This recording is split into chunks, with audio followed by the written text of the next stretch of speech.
38वें राष्ट्रीय खेलों के तहत द्वितीय दिवस को पिथौरागढ़ के हरि सिंह थापा स्पोर्ट्स कॉलेज में चल रही बॉक्सिंग प्रतियोगिता में आज शनिवार को विभिन्न भार वर्गों के महिला एवं पुरुष वर्ग के 27 मुकाबले खेले गए, जिनमें पुरुष वर्ग के मुकाबलों में 51 किलोग्राम भार वर्ग में चंदबेला सिंह महाराष्ट्र बनाम निखित भुइया झारखंड, 51 किलो भार वर्ग में मोहम्मद आरिफ जम्मू कश्मीर बनाम करण रूपिनी त्रिपुरा, 57 केजी भार वर्ग में साहिल छत्तीसगढ़ बनाम विश्वास लिंबू सिक्किम, 63.5 किलोग्राम भार वर्ग शशांक प्रधान दिल्ली बनाम लालनू जीरा पियाल्टू मिजोरम, 63.5 किलोग्राम भार वर्ग बंडोनकपुर सिन्याहा मेघालय बनाम अक्षय साहू छत्तीसगढ़, 71 किग्रा भार वर्ग निखिल नायक गाउनकर गोवा बनाम अभिनव सेकिया असम, 71 किलोग्राम वर्ग में नीरज पुजारी उत्तराखंड बनाम हितेश कुमार TNSDD, 80 किलो भार वर्ग में लक्ष्य चाहर SSB बनाम आशीष कुमार हरियाणा, 80 किलोग्राम भार वर्ग में अभिषेक अवहद महाराष्ट्र बनाम ध्रुव सिंह दिल्ली, 92 किलोग्राम भार वर्ग में पारस मध्य प्रदेश बनाम सचिन महतो गुजरात, 92 किलोग्राम भार वर्ग में सावन गिल चंडीगढ़ बनाम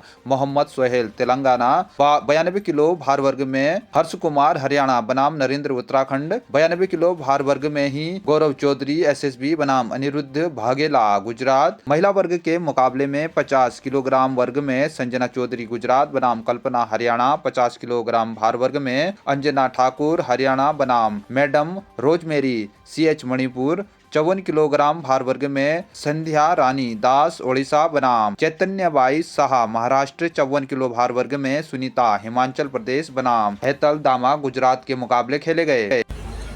देखिए, सबसे पहले मैं अपना यहाँ उत्तराखंड गवर्नमेंट ऑफ इंडिया को मैं बॉक्सिंग फेडरेशन ऑफ इंडिया की तरफ से धन्यवाद ज्ञापन करते हैं कि Pithoragarh one of the best boxing के लिए one of the best place here. तो सबसे अच्छा प्लेस है पिथौरागढ़ हाई एल्टीट्यूड सेंटर यहाँ हो सकता है, तो इसलिए चूज़ किया और यहाँ का सेफ्टी था और हम लोग भी यहाँ काफ़ी खुश हुआ। बॉक्सिंग बहुत अच्छा हो रहा है और पिथौरागढ़ में तो यहाँ में जो हाई एल्टीट्यूड सेंटर होता है उसी में बॉक्सिंग ट्रेनिंग करने में बहुत फायदेमंद होता है। बढ़िया इंफ्रास्ट्रक्चर बना है, अभी इंटरनेशनल टाइप का इंफ्रास्ट्रक्चर हो गया, बॉक्सिंग रिंग वगैरह सभी इंटरनेशनल है यहाँ। तो ये बॉक्सिंग रिंग में ओलंपिक हो सकता है, सेम स्टैंडर्ड रिंग है, बॉक्सिंग रिंग है, इक्विपमेंट्स काफ़ी है, अपना माहौल भी अच्छा है, यहाँ इंटरनेशनल हो सकता है। और नेशनल हम बॉक्सिंग फेडरेशन में काफ़ी इंटरेस्टेड है, यहाँ हर साल में एक नेशनल हो। इंटरनेशनल लेवल में लावलीना बोरगोहाई है, ओलंपिक मेडलिस्ट, पूजा है, स्वीटी बोरा है, लक्ष्य सज्जर है, लक्ष्य तो काफ़ी एटलीस्ट ओलंपियन आया है उधर ही, यहाँ एटलीस्ट 5-6 ओलंपियन है और इंटरनेशनल बॉक्सर तो 20-25 तो इंटरनेशनल बॉक्सर है। ये वर्ल्ड लेवल का, वर्ल्ड क्लास का बॉक्सिंग हो रहा है यहाँ और बहुत ही अच्छा हो रहा है। शुभ नाम है, गुड नेम, गुड नेम, आपका पूरा नाम और मेरा नाम हेमंत कुमार कलिता, मैं secretary general boxing federation of India से हूँ। Thank you sir.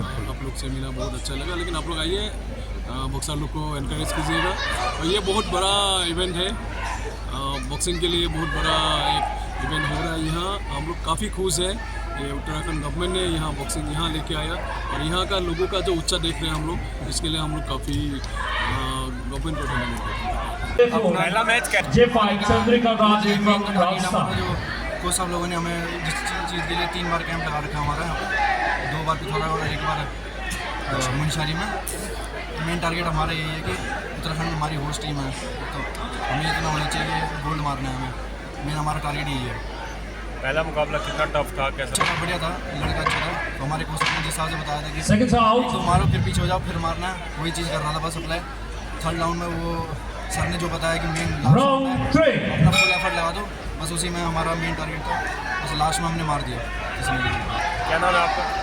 नीरज पुजारी। घर से आए और यहाँ पिथौरागढ़ में आकर बहुत ही अच्छा मंजर लगा और बहुत ही अच्छे गेम हो रहे हैं यहाँ और कोई बात की दिक्कत नहीं रही, खाना भी अच्छा मिल रहा है, होटल भी वगैरह भी अच्छे है, ठीक है। जो भी किया है अच्छा ही किया है और बहुत सपोर्ट कर रहे हैं प्लेयर के लिए, प्लेयर को, कोचेस को, हर टाइम पे गाड़ी वगैरह और पानी वानी खाने वाने का सभी सही है। धारचूला नगर में रिंग रोड निर्माण के लिए जनता को करना होगा इंतजार, हिलवेज कंस्ट्रक्शन कंपनी ने कार्य से किया इनकार, बोले बीजेपी नेता धन सिंह धामी। सरकार ने दिए हैं 1 करोड़ 27 लाख रुपए, शीघ्र होगा निर्माण। आपको बता दें कि पूर्व में हिलवेज कंस्ट्रक्शन कंपनी के द्वारा इस सड़क के निर्माण के लिए टेंडर डाला गया था, जो कि विभागीय दरों से 45% अधिक था। बाद में विभागीय अधिकारियों के द्वारा 24% अधिक धनराशि देने के लिए हिलवेज कंस्ट्रक्शन कंपनी को कहा गया, जिसके बाद भी कंपनी के द्वारा निर्माण कार्य से इनकार कर दिया गया है। विभाग के द्वारा उनको जारी टेंडर को निरस्त कर दिया गया है। वहीं बीजेपी नेता ब्लॉक प्रमुख धन सिंह धामी ने कहा कि सरकार के द्वारा सड़क निर्माण के लिए 127 करोड़ रुपए स्वीकृत कर दिए गए हैं। इस पर शीघ्र निर्माण किया जाएगा। देखिए भाई साहब, हमारा तो एक ही सपना था हमारे होते हुए, हमें एक ही है कि धारचूला के अंदर रिंग रोड में, जैसे नैनीताल में एकदम माल रोड में हाई पिच रोड है, तो वैसी बनना चाहिए।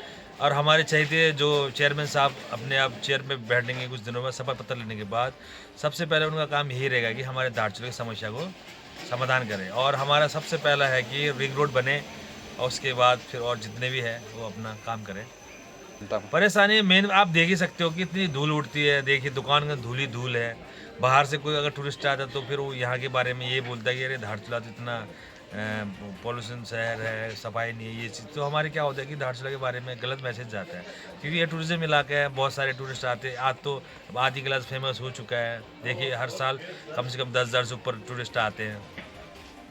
मैं सड़क के बारे में ये कहना चाह रहा हूँ कि जो भारतीय जनता पार्टी यानी सरकार ने जो बजट है इस रिंग रोड के लिए वो रिलीज़ कर दिया गया है। तो अगर वो बजट धारचूला में पहुँच गया है तो एक धारचूला का नागरिक होने के नाते और धारचूला का व्यापारी होने के नाते मैं ये चाहूँगा कि जल्द से जल्द नगर में रिंग रोड और ये जो डामरीकरण का प्रावधान पारित किया जाए, अगर पैसा आ गया है तो, क्योंकि सरकार ने रिलीज़ कर दिया है। धन्यवाद। आंतरिक सड़क के बारे में अभी PWD के द्वारा 4 बार इसके टेंडर कॉल किए गए थे, लेकिन किसी ने नहीं डाला। चौथी बार हिलवेज कंपनी ने डाला है, लेकिन उसने इतने रेट अबव डाल दिए कि विभाग उसको देने को सक्षम नहीं है।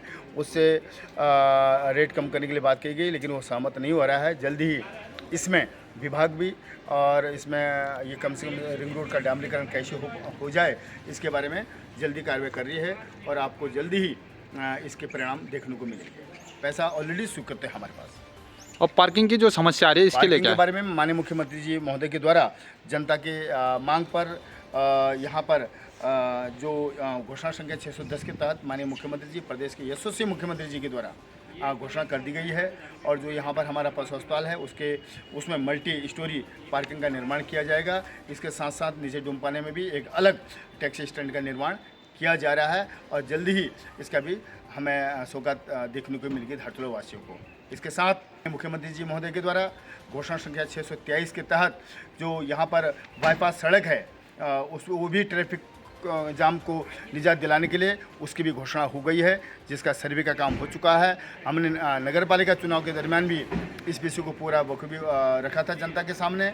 और विपक्षी ये कह रहे थे कि ये खाली कोरी घोषणा कर रहे हैं, कोरी बात कर रहे हैं, लेकिन आज मेरे पूरे डॉक्यूमेंट से मेरे पास मौजूद हैं, मैं आपको दिखा सकता हूँ। घोषणा संख्या 623 और यहाँ पर जिलाधिकारी महोदय के द्वारा भी अधीक्षण अभियंता को आदेश कर दिए हैं सर्वे के लिए, और सर्वे भी हो गई है। क्षेत्रीय जनता को विशेष बधाई कि ये सौगात माननीय मुख्यमंत्री जी के द्वारा हमें दी गई, और क्षेत्र की जनता की तरफ से मैं अपने प्रदेश के यशस्वी मुख्यमंत्री श्रीमान पुष्कर सिंह धामी जी का विशेष आभार व्यक्त करता हूं कि आपने जब जब इस धारचूला में जो भी समस्या आई, जो भी आपदा आई, जो परेशानी हुई, इनको निजात दिलाने के लिए आपके द्वारा ये आशीर्वाद हमें प्राप्त हुआ है। इसके लिए माननीय मुख्यमंत्री जी को पुनः मैं बहुत बहुत आभार व्यक्त करता हूँ।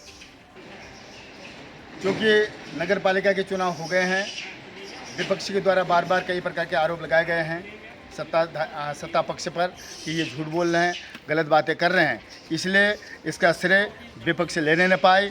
और साथ ही धारचूला के व्यापारियों के साथ जो चाइना व्यापारी है, इसके साथ जितने भी व्यापारी उत्तराखंड के हैं, हमारे देश के हैं, जिनका सामान चाइना में सड़ रहा है, उस विषय में भी भारत सरकार के द्वारा अपने प्रदेश अपने स्थानीय जो अपने माननीय मंत्री जी हैं अजय टमटा जी, अपने सांसद जी हैं, उनके प्रयासों से यहाँ पर चाइना व्यापार भी खुलने जा रहा है। इसके लिए भी विशेष रूप से मैं धारचूला के व्यापारियों को बधाई देता हूँ। आपके जो आवाज़ उठाई अपने भारत सरकार के द्वारा, अपने माननीय सांसद जी के महोदय के द्वारा, ये मार्ग भी दुरुस्त होने जा रहा है और जल्दी इसमें एक व्यापार के नए आयाम हमें जुड़ेंगे और रोजगार के अवसर हमें प्राप्त होंगे। वाइब्रेंट बॉर्डर विलेज कार्यक्रम के तहत मुनस्यारी तहसील के मल्ला जोहार माइग्रेंट गांवों के 20 बच्चों के 45 दिवसीय निःशुल्क अवकाश कंप्यूटर प्रशिक्षण के कार्यक्रम का उद्घाटन मुनस्यारी नगर पंचायत के नवनिर्वाचित अध्यक्ष राजेंद्र पांगती के द्वारा किया गया। मिलम, बिलजू, पाचू, गनघर, मरतोली आदि गांवों के इन बच्चों का यह प्रशिक्षण राधे कंप्यूटर इंस्टीट्यूट मुनस्यारी में स्थानीय आईटीबीपी के सौजन्य से वाइब्रेंट बॉर्डर विलेज कार्यक्रम के तहत कराया जा रहा है। नगर पंचायत अध्यक्ष सहित क्षेत्रवासियों ने इस पर अपनी खुशी व्यक्त करते हुए आईटीबीपी की पहल का स्वागत किया है।